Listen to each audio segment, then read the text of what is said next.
Through and kind of review the work that you guys did on Monday with this story, The Mix-Up, about Jenna and her delivering of presents. So in this story, we learned a couple things. First of all, some of the main characters, right? They're up here listed are Jenna, her mom, and great aunt Sally. And we know that this story is taking place first at Jenna's house, where they talk about the presents, and that's located in her neighborhood where all of her relatives live. Then we ended up at Aunt Sally's house.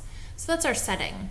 The problem in this story was that when Jenna goes to deliver the presents, they are not labeled. So she's a little unsure about which relative gets which present. So the events, right, that make up the plot consists of the problem, the events, and the solution. So starting at the beginning, we know that Jenna tells Mom she's going on a bike ride. Mom asks her to deliver some presents to relatives for their birthday. She delivers the presents without knowing which present goes to which relative. Then she and her mom go to visit the great Aunt Sally, and when they arrive, they notice that great Aunt Sally is wearing the jersey that was obviously meant for her cousin. So those are some of our main events that have taken place in this short text. Now we're going to talk briefly about the solution. Well, Jenna realizes that she mistakenly delivered the present to the wrong person once great Aunt Sally comes out and she's wearing the jersey. Obviously, Jenna recognizes right away that that was meant for her cousin, meaning she mixed up the presents that she was sent to deliver. So we know that really good, strong readers will summarize a literary text, and they typically include some of the main characters in that summary, a little bit about the problem, maybe some of the main events, and the solution. But it's tricky because we have to figure out how, as readers, we can do this in basically 2 to 3 sentences. So let's take a look at Mrs. Body's summary. Again, yours may be slightly different, and that is okay. So I wrote here, when her mom asks her to deliver presents on her bike, Jenna is confused because the presents are not labeled. So again, we have Mom identifying one of the main characters. We have Jenna, who's another main character. We also have part of the event, right, that we're going to deliver presents on her bike, and we've identified the problem. She is confused because the presents are not labeled.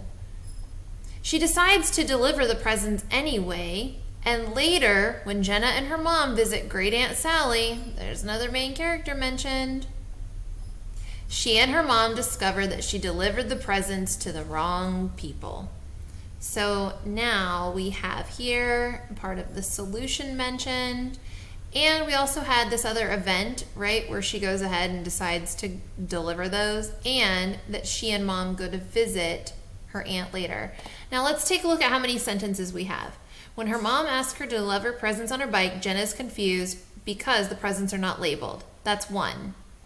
She decides to deliver the presents anyway, and later, when Jenna and her mom visit great Aunt Sally, she and her mom discover that she delivered the presents to the wrong people.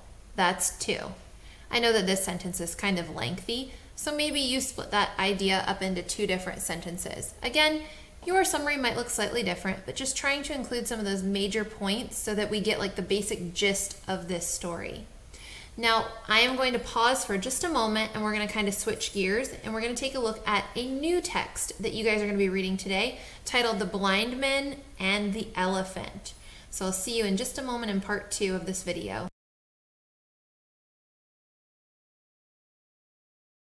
Just briefly introduce you to the text that you are going to be reading today.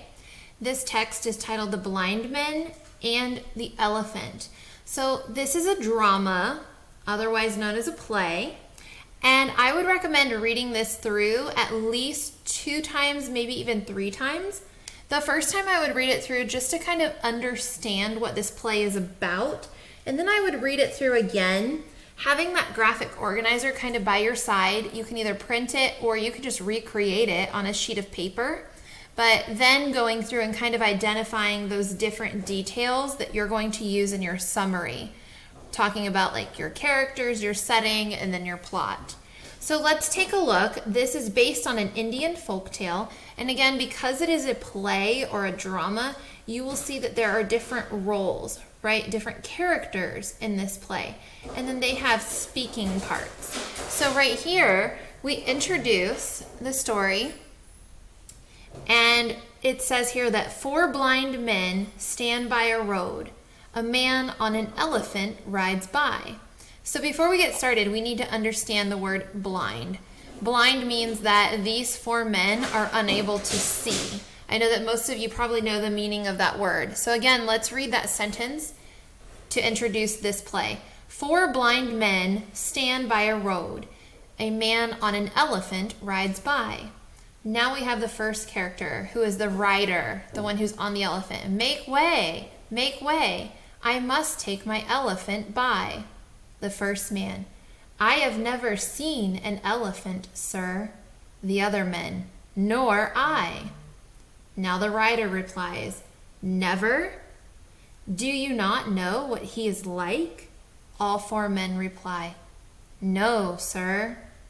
The rider responds, come, then, stand by him and touch him.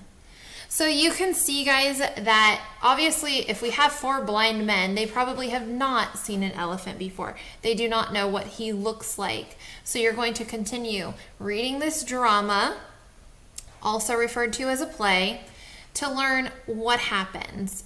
And then you're going to focus on those elements in this story that you might identify to help you write a summary.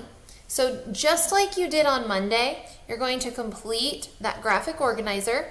You do not need to upload it today, but I do recommend completing that just to help you understand this story as you are reading it. Then you can use that graphic organizer to create your own summary of this text. After that, you have 2 questions that you're going to respond to today. Let me know if you have any questions about this folktale.